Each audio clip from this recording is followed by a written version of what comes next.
Hi, my name is Emma Collin, and for my diversity field experience, I will be doing it on understanding anxiety and depression.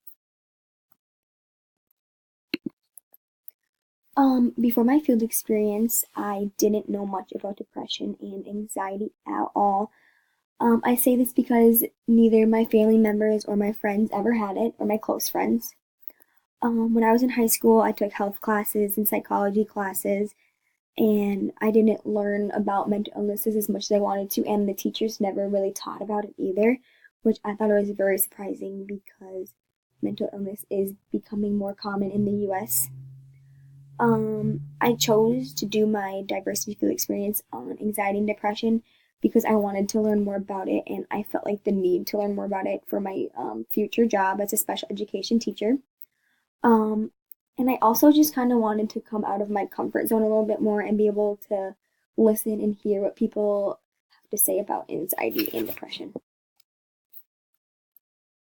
So my process of my diversity field experience, the first thing I did was I needed to figure out which questions to ask. I asked a total of 6 questions, and I wanted to make sure they were appropriate and the interviewers felt comfortable answering them. After I figured out my questions, wanted to identify who I was interviewing, and it turns out that my best friend from back home had a few friends that she worked with that had anxiety and depression, and they said that they were willing to let me interview them for this project. So I just set up a time to meet with them back home and just went to Caribou, and that's where I got all the information that I needed. So an interview question that I asked was, what are 3 things you want people to know about your mental illness? And I just decided on this one because I thought it was the most important one. And so the first interviewer told me that the mental part of what it is like to struggling and fighting for oneself. She said this to me because she wants, some people don't understand how hard it actually is having a mental illness. And the second one was she wishes that people knew how emotionally draining it is. She kind of explained it to me like she felt like she was constantly in like a black hole. And she also wants people to know how hard it actually is on her parents, how they have been dealing with this for so long. And the second interviewer said that her mental illness is real and it is not made up. She told me that people have come up to her before and said that she was faking it, or like anxiety isn't real, and she just wants people to know that it is truly real. And her second answer was, if anyone thinks they have it, even the slightest bit, it's worth getting checked out because medicine and therapy can and do help. And her third response was, anxiety is not for attention. And that kind of just goes along with her first response, talking about how she's faking it or anxiety like isn't real. So I decided that I wanted to do some research on anxiety and depression. So for anxiety, I decided to say, what is anxiety? Anxiety is a feeling of worry, nervousness, or unease. It's typically about an imminent event or something with an uncertain outcome. Anxiety is the most common mental illness in the US right now, and it's affecting more than 400 million adults 18 years of age or older, and that's equivalent to 18% of adults 18 years of age and older. Anxiety is treatable, but only 36.9% of that 400 million are receiving treatment. And it's kind of like 1 in 13 people in the US have anxiety. So, for research on depression, what is depression? Depression is a feeling of severe dependency and dejection. 16.1 million American adults are diagnosed with depression in the US, and that is equivalent to 6.7% of the US population of 18 years of age and older.